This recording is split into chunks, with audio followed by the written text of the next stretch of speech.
Captain Steve. Welcome. Thank you. Let me begin by asking you about your first thoughts on this incident which happened in Ahmedabad. It's one of the deadliest aviation crashes in India, one of the deadliest in the world as well. What did you make of the nature of the incident when you first heard about it, and also the videos that came to light showing the final few moments before the crash? Well, it's a very bitter event for everyone. All the loss of life is just absolutely tragic. I've looked at the video as well as you have, and most of the world has looked at the video at this point. And what I see in the video is a normal takeoff roll. You can't tell from the vantage point of the video whether the flaps are up or down, but it's just not conceivable that they would take off with the flaps up. There's just simply too many warning systems on a 787 to allow that to happen. So I'm going to rule that out. They had the flaps set properly for takeoff. After the airplane rotates and the nose lifts off, they take a normal attitude in their climb. But what's missing, and you can tell this from the video, is that the gear is never retracted. And so one of the first things that the pilot flying would say to the pilot not flying is gear up. And that evolution never takes place. The gear remains down, creating a tremendous amount of drag on that airplane for the entire short route of the flight. And my conjecture is one of two things happened. Either they had a total power loss, which is very unlikely, two engines at the same time. And I just read a report from Aviation Herald that said that they've ruled out bird strike because they didn't find any dead bird carcasses. And the other thing that they said is they've ruled out that they think it was not a power loss. So that leaves the door open to the possibility that the pilot retracted the flaps prematurely. That's a possibility. We don't know. We won't know until we get the black box data for sure. Okay. Also, Captain Steve, now you observed those videos as well. One, which seemed to have been shot from a rooftop. And of course showed the descent of the plane before it eventually crashed. Another showed, of course, the moments from the takeoff and then all the way till the crash as well, something which happened in barely 30 to 40 seconds actually of its takeoff. What did you make of what could possibly have happened? You noticed the ascent and then the descent. I'm sure you also noticed the flaps, the landing gear, and everything else. What was your inference, Captain Steve? So what you can tell from the video, because of the distance of it, is you can't tell definitively where the flaps were for takeoff. And anybody that tells you that they know where they were for sure, you can't tell exactly because it's just too far away. Let's assume for a minute the flaps were set properly for takeoff, because I believe that they were. You can see dirt coming off the back of the airplane, or off the side of the runway more specifically. And that means that both engines were producing power when they were at rotate speed and they brought the nose of the airplane up and started to fly. The airplane achieves flight and there's plenty of lift to get airborne, normally at about 50 to 100 feet off the ground. That's when the pilots would raise the landing gear. That never happens. The landing gear stays down. Now, one of two things could have happened. They lost both engines at the exact same time, about 3 or 4 seconds after liftoff, and that preoccupied their attention so much that they didn't ever raise the landing gear.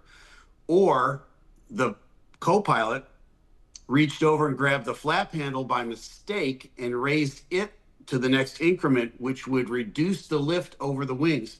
So this accident happened because of a loss of lift. Now, either the loss of lift was precipitated by a loss of power, or the wing was reconfigured prematurely and you lost enough lift with all that drag out there from those landing gear still out, and the heat that day was 37 degrees. Those three things together would create a sinker for an airplane. And you see the nose come over. The airplane is going to try to gain airspeed to create lift over the wings. The nose initially comes over, and then the airplane kind of settles in. The pilot begins to pull back because he's going down towards the ground and losing airspeed at the same time, a bad combination. He instinctively pulls back. It makes the situation worse, and the airplane simply pancakes into the ground. They didn't have enough altitude to fly out of that and back up. Okay, so you've listed a couple of theories there. Could we get answers now to what exactly happened with this news that the black box has been successfully recovered? Well, we will get information as soon as they release the information about the black box. You'll know exactly where the flaps were. You'll know exactly what the power setting was. You'll know exactly when whatever happened. They'll have all of that information. And if the engines were operating normally and the airplane was in a normal configuration, in other words, they had hydraulics and they had electrics and all those things, and then they'll know exactly where the flap handle moved. If somebody moved the flap handle prematurely, they will know that from the black box information, because the flaps will retract on the back of the wing. Now we're opening up the door to something else could have happened. Yes. There could have been some other massive catastrophic failure. We just don't see it in the video because there's no flames, there's no sparks, there's no damage apparent from the video on those engines. They look to be operating normally. Yes. And now this one report has ruled out a bird strike. Now we do know that very soon into the flight, the captain did say Mayday. He did give a Mayday call to the local ATC. After that, they asked them for a reply. They asked them what happened. There was no further reply to the ATC. We're learning that the ATC did clear a runway. However, of course, it was too late because the aircraft could just not turn around. Now, what do you believe could have prompted or triggered that first Mayday so soon after takeoff? Well, the pilot at the controls knew that there was something desperately wrong with his aircraft. It wasn't flying anymore. He wasn't getting any more lift over those wings.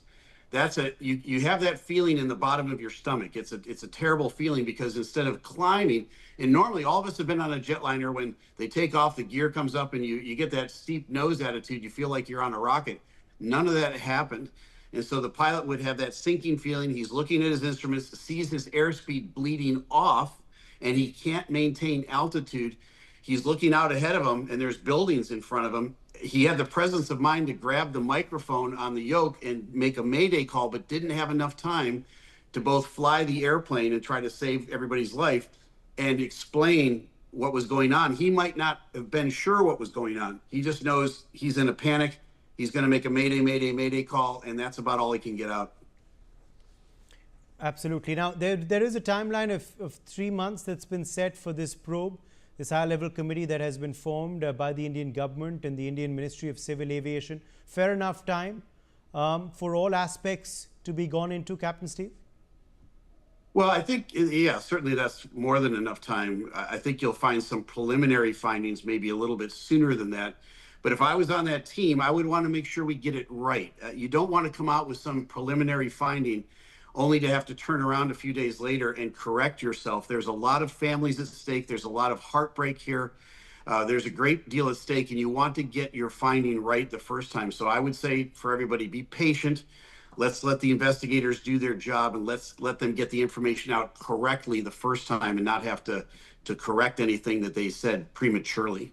Yes. Now, we do know also that there is scrutiny in India over Boeing 787s that are currently in our country, that are currently being used by Indian airlines. There is a scrutiny. They're being reviewed. They're being looked at. This particular aircraft's previous 30-day history is also being been asked for by the Director General of Civil Aviation and also the Air India CEO reportedly.